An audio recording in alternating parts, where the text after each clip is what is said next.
This week on the Report program, we have topics like sexual assault and the Second Amendment. And we take a look at events that had a large impact on society. This is the Report program.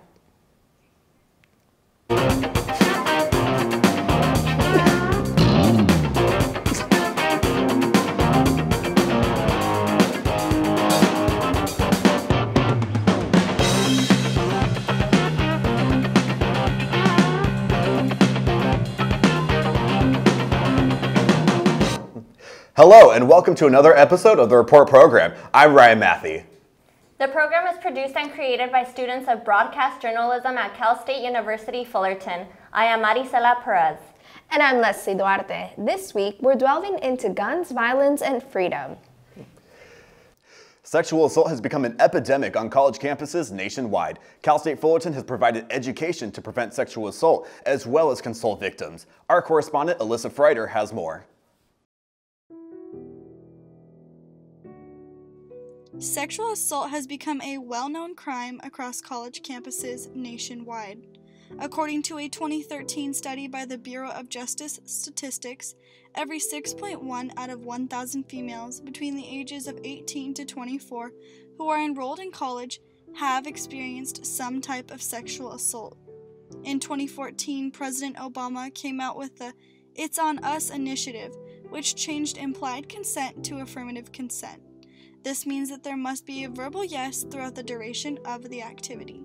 Sexual assault is an extremely underreported crime for many reasons, but Cal State Fullerton provides resources like the University Police and the Women's Center to aid in the healing and reporting process. Alyssa Avila, a violence prevention educator, explains what the Women's Center does. So we want to make sure that anyone who has experienced that has the resources that they need, information about healing options, information about reporting options, and really just a confidential person to speak to about their options and other resources that they can access.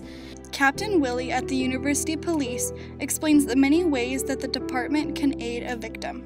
So we have a lot of things that are set up around college campuses nowadays where if they report it to somebody on the campus, that we have mandated reporters all over the campus. So we get some notifications every once in a while. Maybe every 2 weeks or so, we'll get a notification from the health center or the women's center or a professor or somebody that says, this person came and told me this information, they don't want any contact, and it's basically just informational for us.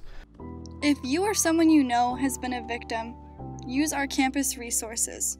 This has been Alyssa Freider for the Report program. Every college campus stresses the value of individual speech. However, should this freedom institute violence when disagreements arise? Our reporter Ryan Matthey discusses. 2017 was a big year for free speech. White nationalist conventions and the Take a Knee movement sparked tons of media attention and scrutiny. Now, college campuses across the nation are at the center of this debate. No Trump, no KKK, no fascist USA! It's a similar narrative in the news. A controversial speaker will speak at a campus, sparking protests that sometimes result in violence. This type of cycle creates a divide between people who want to limit controversial speech at campuses and others who believe their extreme views deserve to be expressed. Political science professor Melissa Bourbonnais defines free speech and how it differs from hate speech. Free speech is constitutionally protected. It's all speech. Hate speech is subjective. So what one person considers hateful speech, the other person considers their convictions, their value system. Free speech applies to governments and government entities, which are places that are funded by tax dollars. Public universities fall into this category. So, stating an offensive opinion about somebody's race, religion, sexual orientation, gender, or disability, all while considered hate speech, is protected by law. When these opinions immediately and intentionally provoke somebody to commit a crime is when it becomes illegal. And part of what free speech ensures is our right to not just say what it is we want to say, particularly in a public setting. It becomes our responsibility as citizens to follow the law and to exercise our rights in a constitutional and legal manner. When it comes down to it, public universities cannot deny a speaker based on their views, no matter how crazy or insane their views might be. However, should the university use the threat of violence to shut down a speaker when the public's or students' safety is at risk? That's a decision that each university must decide for themselves. For the Report program, this has been Ryan Matthey. So Ryan, that was a great story, but we didn't hear your opinion on it. What do you think? Well, don't get me wrong, I believe in free speech. That's what most of our country's built on. But there's a difference between free speech and then using that speech to promote violence or to incite violence on certain groups of people. So there's one thing to say that you don't like someone based on their ethnicity, their gender, their sexual orientation. But when that speech directly influences people to start attacking people because of that one thing that they can't control, that's when it becomes an issue. And it's specifically on college campuses, it becomes up to the university to really distinguish that before the people actually come to campus. Yeah, what about you, Maricela? What do you think? I think Ryan said, I think if they're expressing their opinion and there's no violence involved, I think it should be allowed. But once it gets to a point where there's violence, then I think that's when the university should step in and do something. Absolutely. Since the birth of our country, citizens have had the power to voice their opinions. With the rise of gun issues, many individuals voice how they feel about teachers with guns in schools. Reporter Brenda Gonzalez has more on the topic. Freedom, as defined by the Oxford Dictionary, is a power or right to think, act, or speak as one wants. Freedom to me is everything. I live in a world, in a country where freedom is easily accessed. Yet we look at so many places in our own country of America where people still are fighting oppression, whether it's in prisons, whether it's in their communities, whether it's just the everyday threat of not knowing where your future is going to hold. So freedom to me is everything. I want to fight for that freedom here locally in America. Carla Hueso, a former CSUF student, uses her freedom to voice her opinion. Okay, so I think that it would turn an environment that's already damaged more hostile. We live in a time in which school shootings have not only increased, but more children and young adults are paying the price for the lack of security that's imposed in the school structure.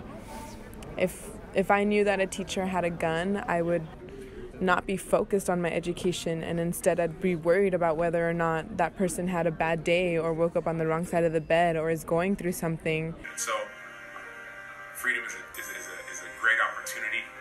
It's not given. It sometimes has to be taken. So freedom is something we have to fight for every single day. Professor Carvajal shares his opinion on how he would feel if he had to carry a gun to school. It's absurd to me, and it doesn't solve anything. It opens the door to many more accidents, but also a lot of violence. Can you imagine a school with guns? I can't imagine that. So, I think it's an awful idea. Freedom. It lets us voice our opinion on issues that either we support or oppose. This is Brenda Gonzalez with the CSUF Student Report. Coming up after this commercial break, we dive deeper into the controversial topic of gun ownership and violence. Stay with us. When I was in foster care, I never knew when I would have to move, so I always had my suitcase ready to go. Then one day, I was adopted. My new parents opened their hearts and home to me. My parents cook my favorite breakfast for me every morning. My parents take me on trips I never thought I would go on.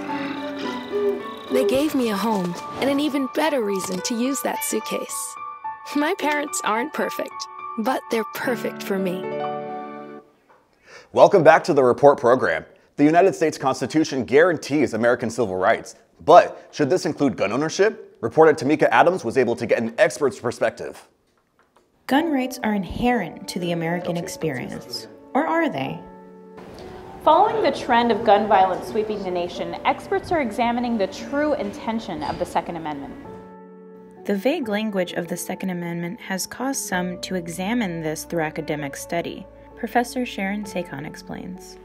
I teach history that is very controversial. I focus on the role of violence, I focus on women's history, I focus on minority rights, and I focus on how the government takes away our rights using violence.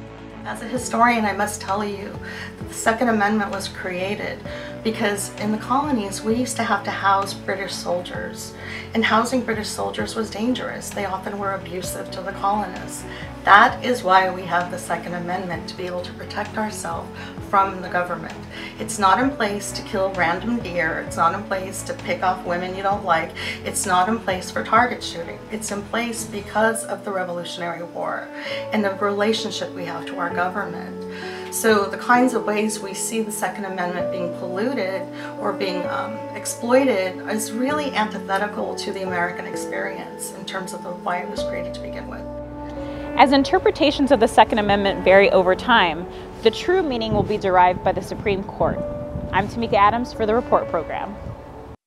For more information on your rights regarding the Second Amendment and beyond, visit the website theconstitutioncenter.org. We sent reporter Carlos Andrade to Bolsa Gunsmithing, a local gun shop, to learn more about gun ownership and the changes in sales being implemented for the upcoming year. The sound that many would wish to not hear at any public place. With nearly 300 million guns in the U.S., safety is on the rise in today's world topic. Such recent tragedies as Las Vegas shooting and several Florida shootings have pushed every citizen over the edge. One can only wonder what our government would do for our own safety. Hi, I'm standing in front of today's Bolsa Gunsmithing here in your neighborly city of Westminster. Well, today we're going to learn more about guns and gun laws. Follow me in. In this quiet rural neighborhood, this small gun shop has a slow yet steady pace of customers ranging in all races and ages. Jason Nash, store manager, shares with us certain requirements needed to purchase a gun, as well as keeping us up to date on gun laws. For example, you can't buy a gun every day. Now you have to wait at least 30 days. You have no more magazines of 10 plus rounds. And now in California, all assault weapons are banned. And there's also an age requirement that just got implemented with new changes as well. Finding out how many gun shops there are around our own cities is a bit intimidating. Any 18-year-old can walk into a store and purchase a rifle or shotgun, while a handgun must be purchased by at least a 21-year-old. Yet, there's no limit on how many guns you can own. Which leads me to ask, how safe will our future be, even with newer requirements? This has been Carlos Andrade for the Report Program. Back to you. After the Stoneman Douglas High School shooting, multiple protests asking for a new gun control reform broke out. Activist efforts to spark a response from the government officials have succeeded, but some of the responses weren't what they expected. Our reporter Marisela Perez has more on this topic. Since the Stoneman Douglas, Florida shooting, there have been continuous nationwide protests requesting a new gun control reform. These protests led by students, parents, and teachers have a purpose of bringing more attention to the issue and making a change. Here are some of the actions that government officials have already taken in response to these protests. Some of the solutions that President Trump has offered after these protests has been to strengthen background checks and make a new school safety plan which allows highly trained expert teachers to carry concealed guns.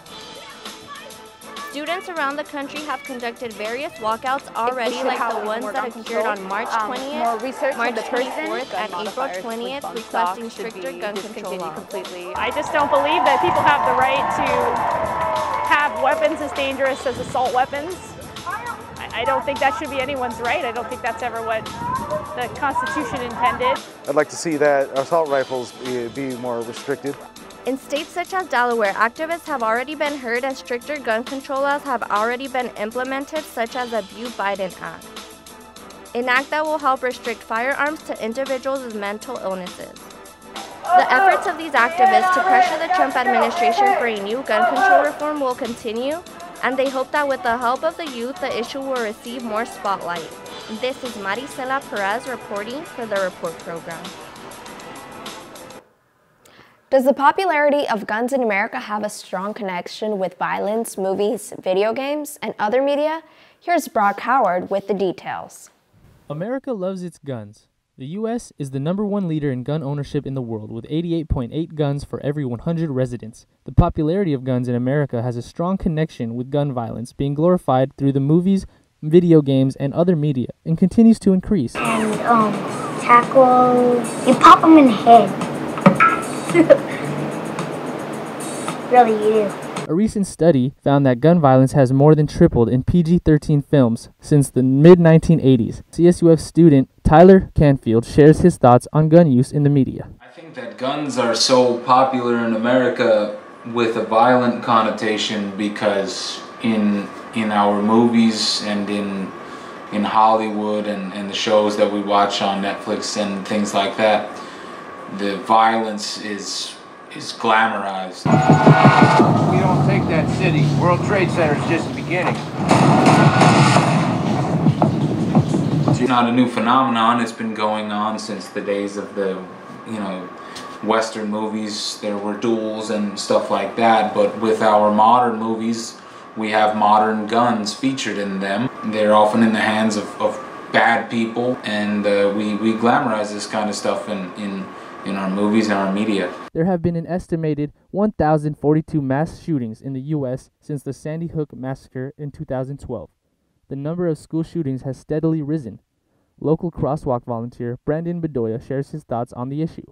Are we getting true values of how much we're actually spending on security? Can we utilize money from other parts of the system for more security? Or, we have to determine those things. Documents stating how much, the school spends on certain things, food, tutors, just everything. Beef up security more, and they should allow the security to hold weapons, just for any case of what happened in Sandy Hook and just, those things. You want security to have, to be armed with weapons, not just like tasers and stuff. What are tasers and batons going to do, This is Brock Howard from the Report program. After the commercial break, we revisit Orange County's worst shooting. Stay with us.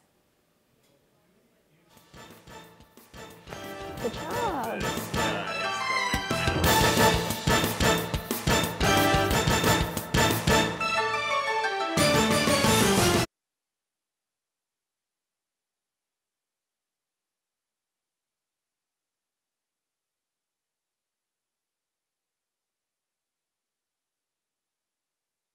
Hey, look, it's those guys. Get some drinks!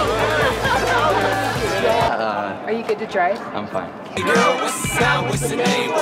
How many did you have? I should be fine. You should be. Go and step out of the vehicle for me. See ya, buddy. Good luck. So turns out, buzz driving and drunk driving, they're the same thing, and it costs around $10,000. So not worth it. Welcome back to the Report program. The debate on gun continues. To get a better understanding on America's most popular gun, I went to a gun shop in Orange County to get more details. I'm in Orange County, California, trying to get people to talk to me about guns, freedom, and regulation. But it seems like nobody wants to talk to me. Let's see what we find. Do you think the guns should be regulated in America? Definitely, yeah. A lot more than they are now. Yeah. Can you guys list any guns that you know of or heard of? Automatic. That's it. Pistols, I don't. Yeah, I know. I don't really know much about guns. I need to be more educated. I'm so far from it all. We need to get these weapons of war off the streets. Well, these are weapons of war. Stop making it easy as possible for terrorists to buy assault weapons. AR-15s are the most popular that people always talk about. It's like their buzzword. There's revolvers, there's semi-automatic pistols, there's Glocks. I don't know guns well enough to list them by model and type. You always hear about AR-15s, but that's the only one that comes to mind. I've never owned or touched a gun. I don't use them, so I'm not much of a gun aficionado in any way. Bang, bang, bang, and then when the gun goes empty, the bolt will hold open to the rear. You get rid of the old magazine, put the new magazine in, hit the bolt release, strip off another round, process repeats. Right. And then when you're done shooting, you go on safe, and then you close this right here called the dust cover. What makes this gun so popular? Well, this gun right here is a copy of what people call an AR-15. right? And an AR-15 is named the way it is because it originally stands for Armalite Rifle, okay? What makes it really popular is this is a very lightweight gun. And I'm gonna just open it and make sure it's empty, and it is. I'm gonna hand it to you so you can see how lightweight that thing is. Oh yeah. Yeah, you're looking at about 7 pounds. And what are some misconceptions about this gun?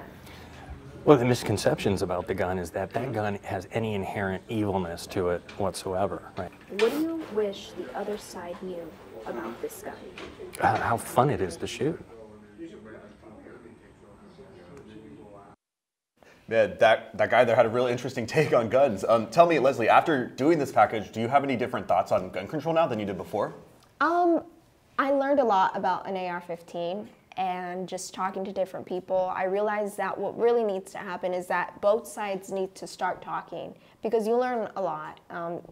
It comes from a place of fear of not knowing how the gun operates and people not knowing what people want when they say gun regulations. So if we can start talking about it, I think we'll get a lot done.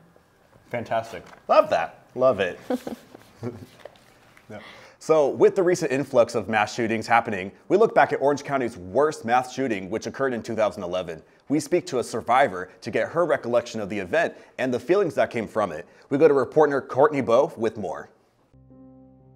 On October 12, 2011, a gunman opened fire on Salon Meritage, causing the worst mass shooting in Orange County. We have survivor Cindy Minshaw speaking on her experience and the feelings that came from it. And I went on a Wednesday, and they said they could squeeze me in at 1 o'clock. So I went out and I waited about 5 minutes for him, and then I walked over to his station, which was like about 4 feet away from the shampoo sinks. And so we were just talking, and then it must have been about 2 minutes later where I heard 3 pops, and they sounded like balloons popping, and they were screaming. And it was at the shampoo sinks that I had just been sitting at. And then before I could even look at who was standing over her, there was a gun. He put the gun up to her heart, and he pulled the trigger 3 times. And her eyes just closed. And at that moment, I jumped up out of the chair and I ran out the side door without even thinking about it. Luckily, Minshaw was able to run into a neighboring business and hide in the bathroom while they waited for authorities. When the police finally arrived, the culprit, Scott DeCry, had killed 8 along with 1 victim in critical condition. For me also, you know, there was definitely a period when it first happened to me, I would say for about 6 months, I just felt different from everyone. I felt, the only way I could describe it is I felt like I was like on an island that wasn't far away from people. I could see everybody, but I wasn't on the same land as them. Although time has passed, the tragic event will not be forgotten.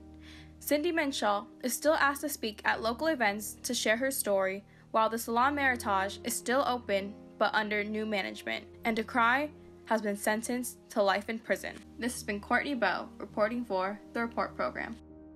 With school shootings becoming more and more frequent, it seems that the answer is to equip teachers with guns. Students and teachers alike have been protesting in favor of gun reform. Our reporter Corey Mack has more on this debate. With school shootings becoming more and more frequent, it seems the answer is to equip teachers with guns as a solution to preventing violence in the classroom.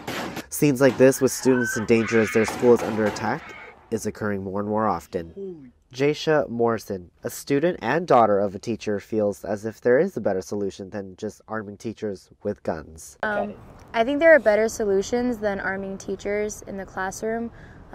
Teachers already do so much for students, and then that's more training that they have to go through.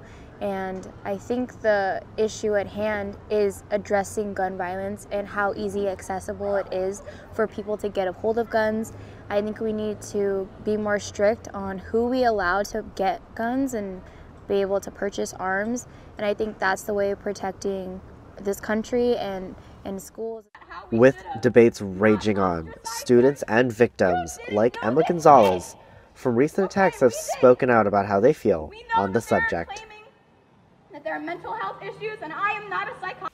CSUF professor Anne Lajeunesse feels as if there are other solutions than just to train professors with guns to keep their students safe. Lajeunesse is inspired by those that fight for their freedom. I don't really like the idea of being armed. What are they going to do? Give me a style book and a gun? You know, they'd have to do intense training. And think of the liability. What if I accidentally shot a student? I don't see it happening. A recent poll quoted by the NPR has found that teachers actually prefer not to have guns in their classrooms, which furthers the debate. I'm Corey Mack for the Report Program. Across the nation, thousands of weapons are falling into the hands of children who are accidentally injuring their friends and family. Reporter Michael Patterson has more on this story. I mean, at first it just felt like a shock. Like, I didn't even really feel it at first, but I don't know, we called 911 and I rushed to the hospital, and yeah, the rest is history, basically. For Jason Nguyen, that day went like any other. He and a friend meeting up at another friend's house after school to play video games. But it took a turn when his friend attempted to show off his father's World War II rifle. I guess he was toying around with his gun, and he accidentally shot it because I guess his safety was off, and it ricocheted off something and it hit my leg, like my left thigh. Fortunately for Nguyen, the injury was non-life-threatening. However, this incident is one of thousands in the U.S. each year, and many were not as fortunate as he was. According to a study from the American Academy of Pediatrics, nearly 1,300 children die and almost 6,000 are treated for gunshot wounds each year, many of which are unintentional. Earlier this year, a 14-year-old boy in Chicago accidentally shot his friend and himself while they were walking around their neighborhood, leaving them both in the hospital. These figures and accounts contribute to the ongoing debate over gun control in this country and the measures gun owners should take to keep their weapons out of the hands of children. I feel like they should put them in a safe and secure spot. Like, if any kid could just go and get a gun in, like, the house and play around with it, like, something bad's bound to happen. Reporting for the Report Program, I'm Michael Patterson. If you are a gun owner, make sure that your weapons are well protected and out of the hands of children. That's all the time we have for today. Thank you for tuning in on this week's special episode. I'm Ryan Matthey. For more news, views, and information, go to our website, The Report Program. I am Marisela Perez. And I'm Leslie Duarte. Thank you for watching. Stay tuned for next episode.